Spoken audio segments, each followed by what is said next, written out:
Welcome to The Explainer. Today we're going to tackle a challenge that I think we all face. How do you turn a pretty good idea into a great presentation? We're going to explore how you can move past just dumping facts onto a slide and instead create something that really, truly captivates your audience. Oh yeah, that feeling. The blinking cursor, the stark white background, it's just so intimidating, isn't it? It's that universal sign of a presentation that needs to be made, but you're just sitting there thinking, where on earth do I even start? Well, here's the big secret, the thing that changes everything. The most powerful presentations, they aren't really built in PowerPoint or Keynote. Nope, they're built in your mind first. It's all about shifting your thinking away from design and focusing on strategy from the get-go. Okay, so here's our game plan. First, we're going to talk about the crucial prep work you've got to do before you even think about opening the software. Then we'll get into building the foundation, adding some visual punch, and figuring out how to adapt your style for different situations. And finally, we'll uncover what makes a presentation stick with people long after it's over. First things first, seriously, before you even think about picking a font or a color scheme, you absolutely need a blueprint. This is where the real work happens, where you craft a message that's actually compelling. These 3 steps are your pillars, and just look at how they connect. Who you're talking to, your audience, that's going to dictate what you want to achieve, your objective, and that in turn determines how you're going to get there, your content. Let me tell you, getting this loop right from the very beginning, that is the secret sauce to an effective presentation. All right, with our blueprint ready to go, it's time to start laying the foundation. This is where we shift from pure strategy to the actual nuts and bolts of putting your slides together. So, you finally open the software. Now what?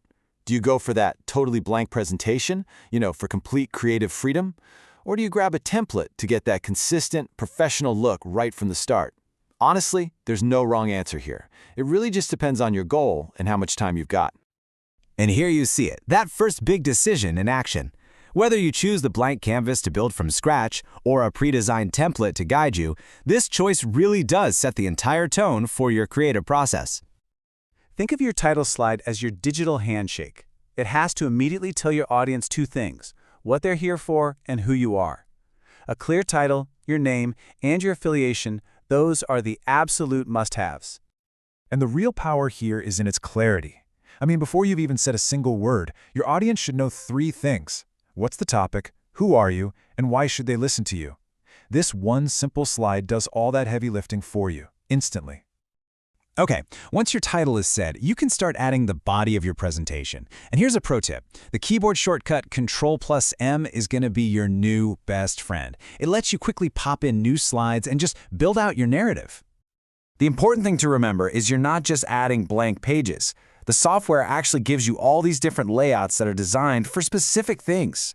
This is great because it encourages you to think visually right from the beginning, picking the best structure for your information, whether that's a simple list or a side-by-side comparison. All right, the structure is in place. Now for the fun part, making it look good and making it engaging. This is where we really move beyond just having words on a screen. Just think of this as your visual toolbox. Each one of these elements has a very specific job. Images create emotion, charts bring clarity to data, and animations help you direct the audience's attention. The bottom line is, you have to use them with intention, making sure every single visual element serves the story you're trying to tell. I like to think of transitions as the punctuation between your big ideas. A simple, clean fade or a push can guide your audience really smoothly from one point to the next. And here's the real pro tip, okay? Keep it consistent.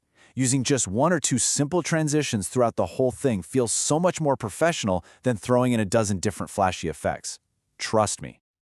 Okay, so we have the building blocks. Now let's talk about how to assemble them for different kinds of events. Because let's be real, a sales pitch is a completely different beast than a research proposal. In a business setting, every single presentation is an investment of your audience's time. So your job is to give them a return on that investment. It doesn't matter if you're informing, motivating, or persuading. Success is really measured by one thing. Did you hold their attention, and did you inspire them to think or act differently? And this is a really key distinction you have to make. Are you trying to change minds, or are you just trying to inform them?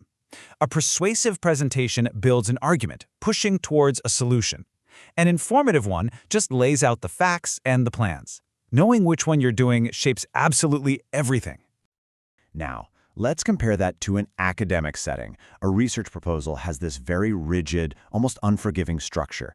This isn't about being flexible, it's about methodically building a case. Each one of these sections is a building block designed to prove to a pretty skeptical audience that your methodology is sound and your plan is totally credible.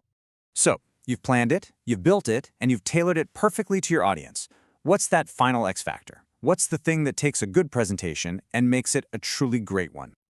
You see, a really memorable presentation has to hit all these notes. It absolutely has to be informative, but it also has to connect with the people in the room on a human level. It can be visually appealing for sure, but that appeal has to serve a bigger purpose, to inspire them to think or to act.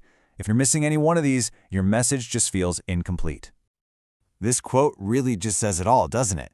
Your ultimate goal, the whole point of this, is to use every single tool you have, your words, your visuals, your delivery, to capture and hold on to the most valuable resource in that room, your audience's attention.